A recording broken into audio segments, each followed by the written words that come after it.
This week, 2024 Campaign Trail takes you to Green Bay, Wisconsin, where presumptive Republican presidential nominee and former President Donald Trump held one of two rallies, and to the nation's capital, where President Biden delivered a message on lowering healthcare costs, joined by his 2020 primary rival, Senator Bernie Sanders.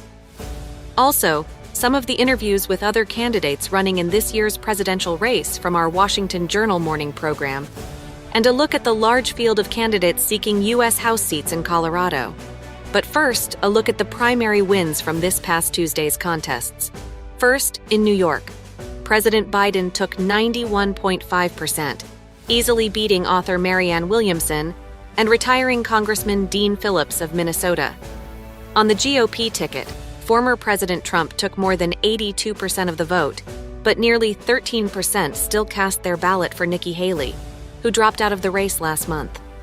In Connecticut, President Biden took nearly 85% of the returns, but more than 11% of Democratic voters were uncommitted, a sign of protest against U.S. support for Israel's war in Gaza.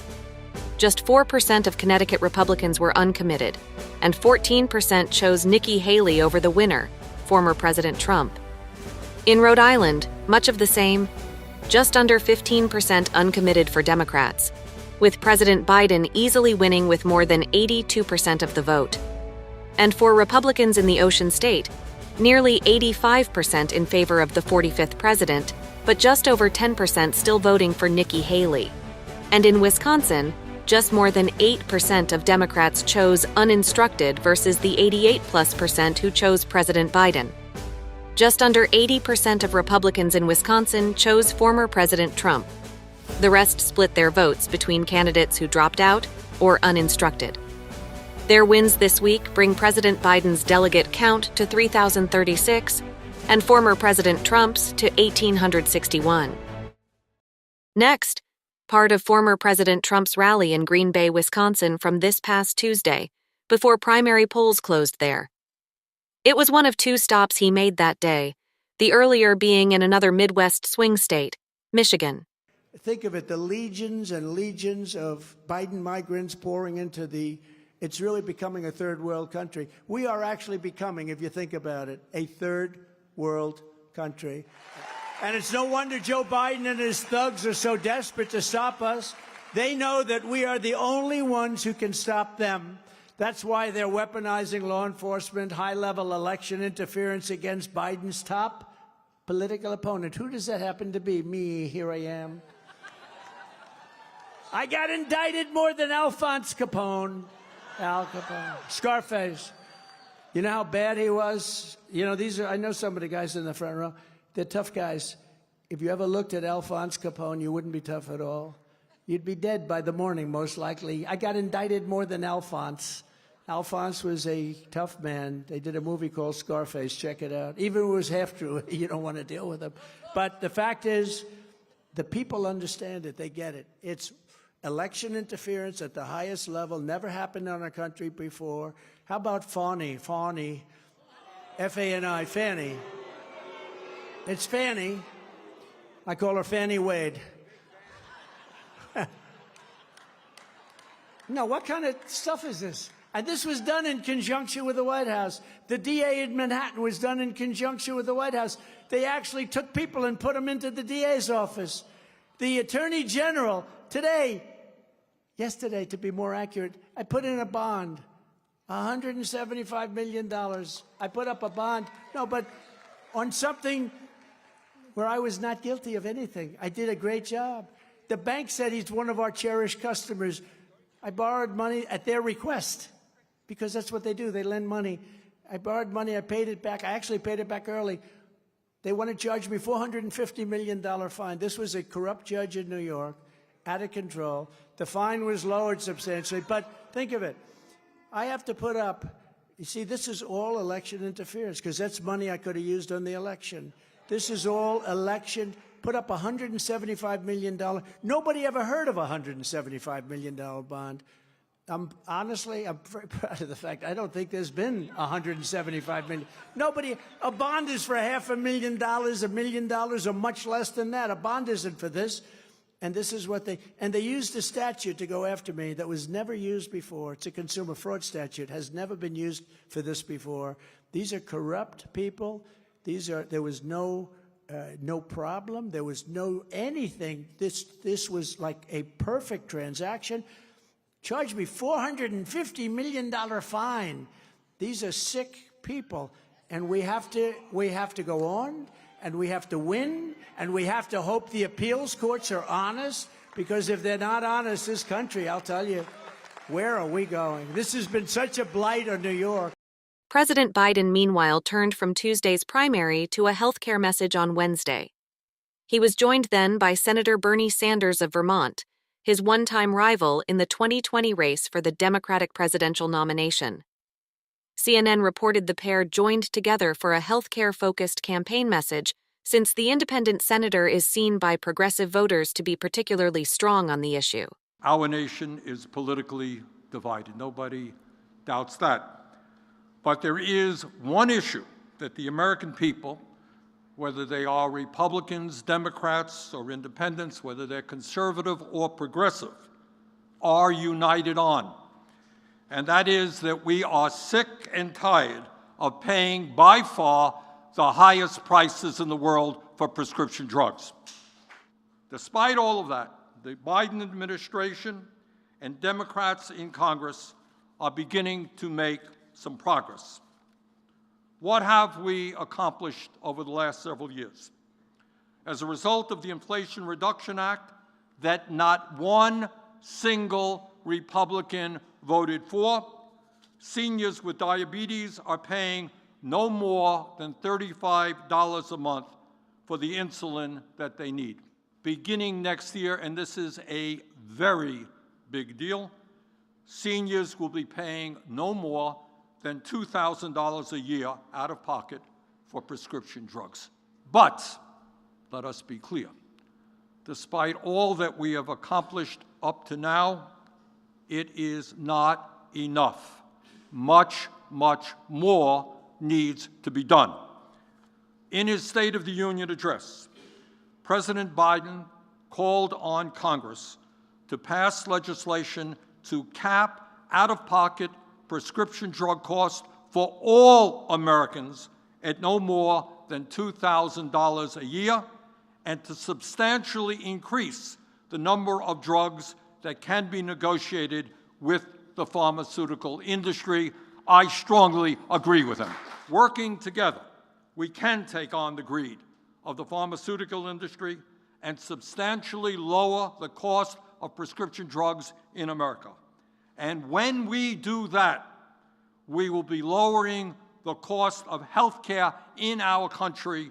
I want to thank President Biden for what he has done on this issue up to now, and I look forward to working with the President as we go forward. We're here today to talk about how we're lowering prices and cracking down on unfair competition in prescription drugs. I'm a capitalist. Capitalism, though, without competition isn't capitalism, it's exploitation. That's what's going on, exploitation. When Big Pharma doesn't play by the rules, competitors can't offer lower prices for generic drugs and devices that carry that medication, so prices are raised artificially. And folks, all of our progress is in stark contrast to my predecessor and mega Republicans in Congress.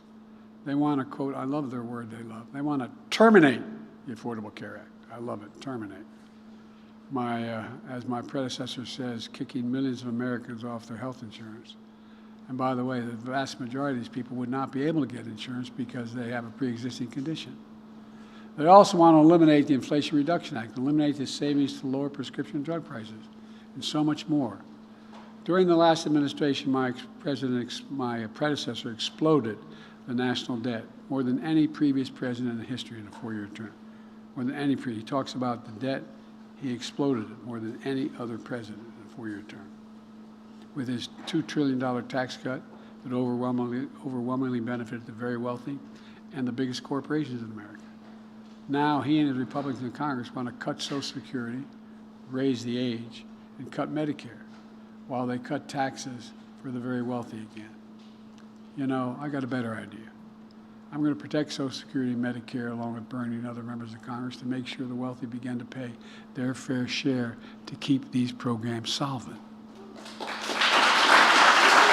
not hard. Trump brags about he's the reason Roe v. Wade was overturned. Here's his quote: "I did something no one thought possible. I got rid of Roe v. Wade," end of quote. And now he and his MAGA officials are calling on for a national ban on the right to choose in every state. I promise you, with the Democratic Congress, Kamala and I will make Roe v. Wade the law of the land again. I promise you. But we know we've made historic progress in the last 3 years. $35 for insulin for seniors, $35 a month for inhalers, for asthma, $2,000 a year total cap on costs for seniors. We're lowering the cost of some of the most expensive prescription drugs for seniors. And what we want to do next is these caps and costs for everyone, not just seniors. With Bernie's help, we're showing how health care ought to be a right, not a privilege in America. And that's why I've never been more optimistic about it. I really mean it. You've heard me say in this very room how optimistic. I am optimistic because the laws we got passed are now coming into effect, whether it's infrastructure or whether it's this. I mean, there's so much more. We have to, and I've said this many times, and I'll get out of your hair. We have to remember who we are. We're the United States of America. I mean, this is from the bottom of my heart. We're united. There's nothing beyond our capacity when we do it together. We're the only nation, as a student of history, that I can find that's come out of every crisis we've entered stronger than we went in. C-SPAN's Washington Journal morning program featured interviews with a number of other presidential candidates this week. Next, some of our interviews with authors and presidential candidates Marianne Williamson and Cornel West, and Jason Palmer, the surprise winner of this year's American Samoa Democratic presidential primary. You were out of the race, you're back into the race. What motivated that? Well, I suspended because I had done very poorly on an electoral basis in those first 3 primary states. And so the kind of what you do in such a case is you say, okay, I'm out. And then I realized there's something bigger than the horse race here. And that's the conversation that the American people need to be having with ourselves. It's not just about the political establishment and their power games. It's about where America is today and the American people having a serious conversation about where we need to go. The political establishment is not always the conduit for the deepest conversation. So I jumped right back in because I knew that the conversation was not over that I was having with the American people. As far as the conversation is, what questions should the American people be asking ourselves at this stage? Who's running this country? We're not a government of the people, by the people, and for the people at this point, as Abraham Lincoln said we should be. He said that the men who died at Gettysburg for the North had died so that a government of the people, by the people, and for the people would not perish from the earth. It's perishing now. We're a government of the corporations, by the corporations, and for the corporations. Most people in this town are very aware of that, and yet most political conversation among the elite, among the establishment, does more to obfuscate that fact than to actually clarify it and to provide solutions. I suppose you've heard them from people, if President Biden does have the delegates, why not just go ahead and support him and keep going that way? Well, I believe that I am supporting the president because I am talking about the things that I believe the Democratic Party needs to stand for in order to win. If you were president, then what would a Cornel West administration do to change the plight of poor people specifically than others have promised or, and I guess in your opinion, haven't delivered yet? Well, I mean, Biden has just authorized $200 billion for B-21 bombers. We could abolish poverty with a little over $200 billion. I'm an abolitionist when it comes to poverty, just like Martin King. I'm an abolitionist when it comes to homelessness. I just spent wonderful time with my brothers and sisters there on the East Side Cafe here in Los Angeles at El Sereno Community Garden. No housing. I was just at Skid Row with Master Q in Los Angeles. Skid Row has thousands and thousands of people. How can we be the richest nation in the history of the world and have so many poor people and homeless people? Well, we got organized greed in the real estate industry. You got organized greed when it comes to housing, organized greed when it comes to healthcare, more and more organized greed when it comes to education. This is what happens when you have organized greed unleashed on a society with little accountability, and the most vulnerable are those who are most affected. It's got to be a moral compass when you talk about leadership in the country. And you know that that's so true in regard to the genocide and the ethnic cleansing and the ugly apartheid-like conditions in Gaza. That's a fundamental moral litmus test. We sit there and watch it taking place and still enable more billions of dollars to allow the military equipment that we produce from our tax money to go to killing and maiming children, 13,000 precious Palestinian children, and we act as if we can do nothing. I mean, this is spiritual sickness, my brother. It really is, and that's true for any people, no matter who it would be, black, white, red, Jewish, Lithuanian, or Ethiopian. But in this case, they're Palestinian, but it's in Gaza. I see it in LA. I see it, of course, in New York. I see it in Chicago. And yet we want to congratulate ourselves as if somehow the economy is doing so well and we're bouncing back. No, we are in a spiritual, moral, and political crisis of profound proportions. I'm in this race because I believe in ideas, and this should really be an election about ideas. And so if you go to my website at palmerforpresident.us, you'll see we're talking about conscious capitalism, the new collar economy. We're talking about modernizing government. I'm a technology entrepreneur and investor by background, and we really need to pass the torch to the next generation, to people who are entrepreneurs, technologically literate, move our country into the 21st century. We're overdue for that. How do you keep American Samoa from being the high water mark of your presidential campaign? That is a super good question. I've recently, I think, done the first presidential campaign pivot in history to introduce my new organization called Together, exclamation point. And Together is going to be focused on electing 20 people to office this fall, some Democrats and some Republicans, that bring the country back to the center. We need to bring our country back together.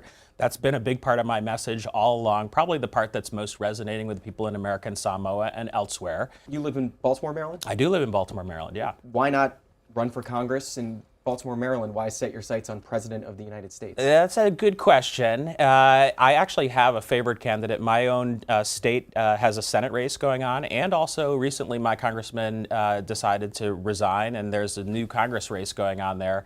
I actually like the candidates for mayor, Senate, and Congress in Maryland, and will support all three of them. It's a timing thing. There was not a focus on congressional races back in October, November when I decided to get in the race. And also, honestly, if you run for one of the 435 Congress seats, people don't notice your message. The ideas are important to get out there. You like your local and state elected officials. Do you not like Joe Biden? No, I do like Joe Biden, actually. Joe Biden and I agree on probably 90% of things.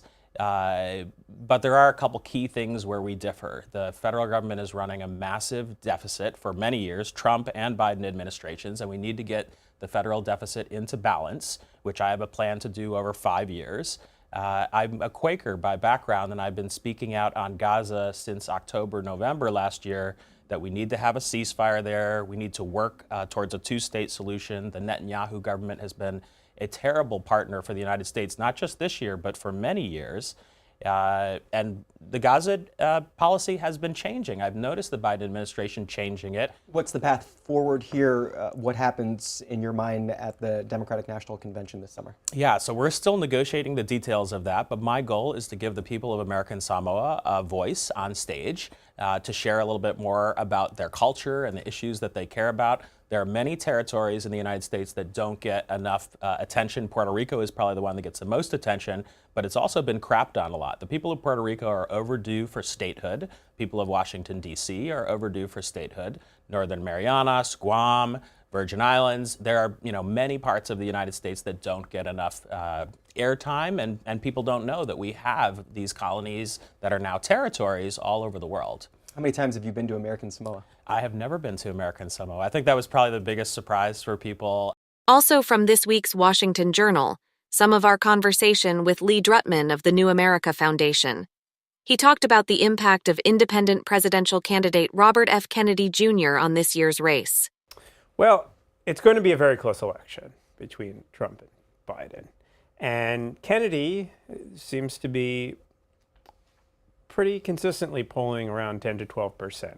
Probably some of that support will drain as we get closer to the November election, but he's going to be a factor, and a chaos factor, because we really don't know whether he's going to take more votes from Biden or from Trump, or bring in some other part of the electorate that typically doesn't vote. So it's creating a high level of uncertainty about what the outcome is going to be this November. So when you say he's polling around 10%, what do we know about that? What variability in that polling has there been? And who are they? Who are the people that are saying, I'm voting for RFK Jr.? Well, so let's start with the variability, because actually his support averages out to about 10 to 12%, but it's kind of all over the place. I've seen him as low as 3% in polls and as high as 22% in polls. So why is his support so all over the place?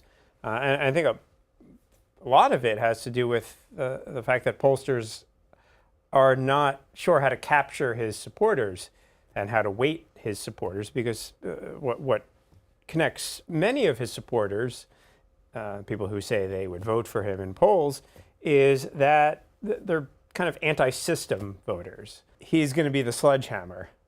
I mean, it's a very violent image that he's just going to smash everything. He's going against corporations. He's going against government. He's the merger of government and corporations.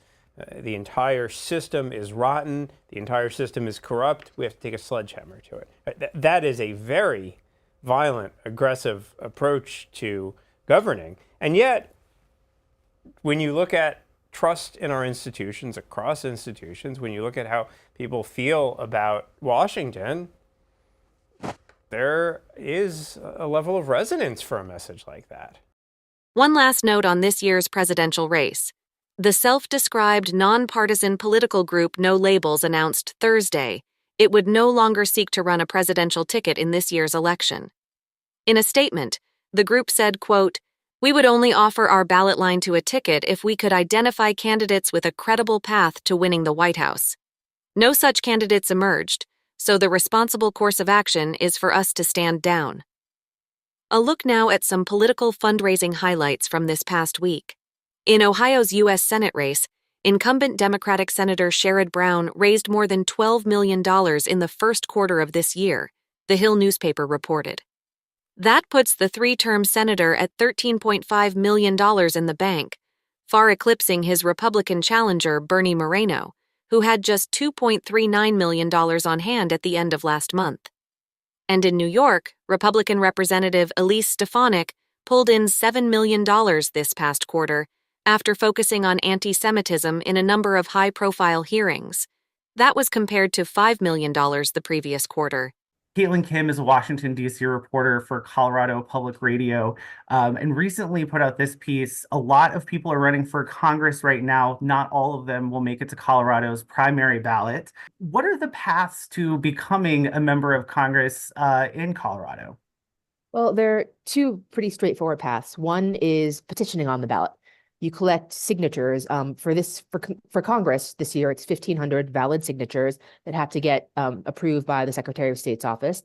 The other path is the assembly path, and that is when candidates will go and make a pitch to different county delegates, and then the congressional district delegates, and then finally, if it happens at the state GOP or Democratic Assembly, make a pitch there, and there candidates have to get at least 30% of the delegates to vote for them to get on the primary ballot. And there is technically a third option, which is now called the hybrid option, where you petition to get on the ballot and you get the 1,500 signatures, but you also go the assembly route and you have to get at least 10% of delegates to vote for you there. The delegate route is important because whoever wins the assembly typically gets the top line of the ballot, so their name would be first. Whoever gets 30% or more, first name, and then it goes down after that. And if you petition on, you come in after that list of names. So there is some incentive to do the assembly route, as well as showing that you've got grassroots support. And does going the assembly route also get you a little bit of extra cachet with the local party folks because you're interacting with them more? Yes. I mean, obviously, these are probably the most ardent Republicans in the state. These are people who are giving up their weekends, their evenings to meet together and become delegates.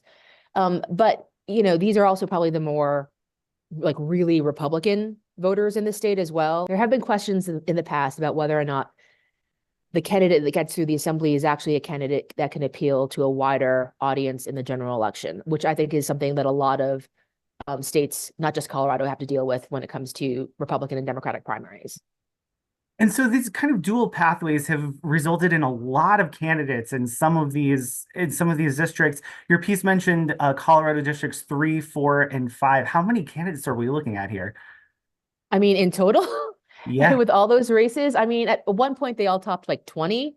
It has thinned a bit. But right now, Congressional District 4, which is the race to replace Ken Buck, is the widest field. There are over 10 declared Republican candidates in that race, so it is huge. So far, only 2 candidates have made the primary ballot, and that is Lauren Boebert, the congresswoman from the 3rd Congressional District, who moved to run in the 4th Congressional District, which is a safer Republican seat, and Deborah Flora. She is a past senatorial candidate. She tried to get the GOP nomination in 2022. She's also a local, she was a local radio host and a parental rights advocate. And she's from Douglas County, which is like the most populous county in CD4. But there are like a host of others that are still waiting to find out if they get on the ballot. There is a candidate, Ted Harvey. He's a former state senator. He is going solely through the delegate route. So he's hoping to get 30% of the delegates on Friday to get on the ballot. If he doesn't get 30%, that's it. He's done with this race. There are a number of candidates there's one candidate at least who's just going the petition route, which is Mike Lynch. He's a state representative. He has submitted his petitions, but he's waiting to find out if he hit the required 1,500 signatures. And we might not find that out until the end of April. April 26th, I think, is the deadline for that. Jerry Sonnenberg, another candidate, Richard Holtorf, another candidate. I think they're going to go for the hybrid route, which is they're still waiting on their petitions, but they're also going to probably go to the assembly to try and get the 10%. And there are a host of others that are probably going to try and do that as well. Is this an unusual number of candidates, or has this dual track process tended to create a large field in these primaries in years past? I think the dual track hasn't created a large field in the past. I think this is a unique process. This is a unique race. I think, as you mentioned, CD3, 4, and 5 are all unique. These are the 3 congressional districts that are Republican leaning in Colorado. And as you know, Colorado as a state has trended bluer and more Democratic over the last years. Which used to be a solidly red state became purple and now is solidly blue. And there are not a lot of places for Republican candidates or Republicans have a deep bench in Colorado, and there's not a lot of upward movement. They haven't won a statewide race since, I believe, 2014. There might have been one 2016 Regents race, but they haven't won statewide in a long time.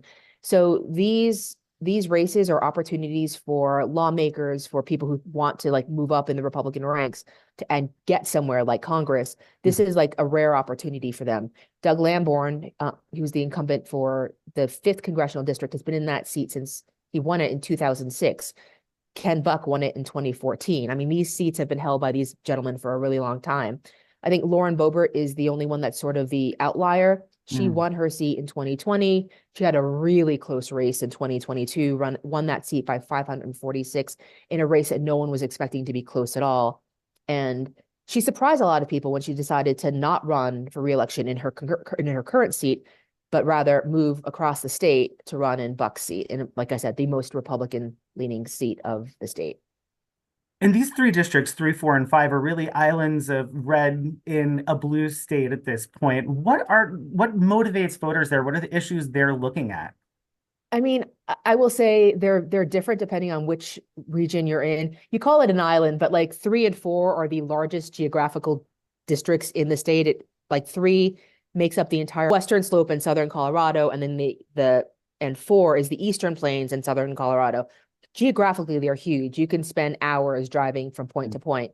But for the eastern plains, or CD4, it's a lot of rural issues. Agriculture, water, are sort of and concerns about growth are the local issues that drive voters. But there are also national issues that are driving voters that I've heard from them as I've talked to them across the week. Immigration, the border, inflation and prices. You hear this over and over again, especially from Republican voters. CD5 is a little different. CD5 is Colorado Springs, which has historically been a very Republican leaning town or city in Colorado. It's the only congressional district that's never elected a Democrat. But even CD5 has changed. It used to be a larger district, but redistricting in 2020 made it small and focused pretty much on Colorado Springs. And Colorado Springs is a changing city. It is more urban. You're having more urban issues. Growth, again, is the big one here. Cost of living. So there are different issues that are driving voters.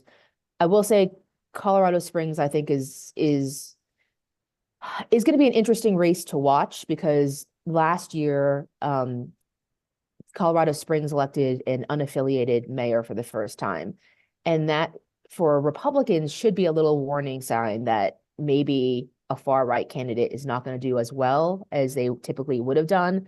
But again, I think that's a change that you'll probably see in coming years, maybe not this cycle. Caitlin Kim, you can read her work at cpr.org. Thanks so much for your time and expertise. Thank you, Nate. A reminder, this program and all of C-SPAN's Campaign 2024 coverage can be found online at cspan.org/campaign.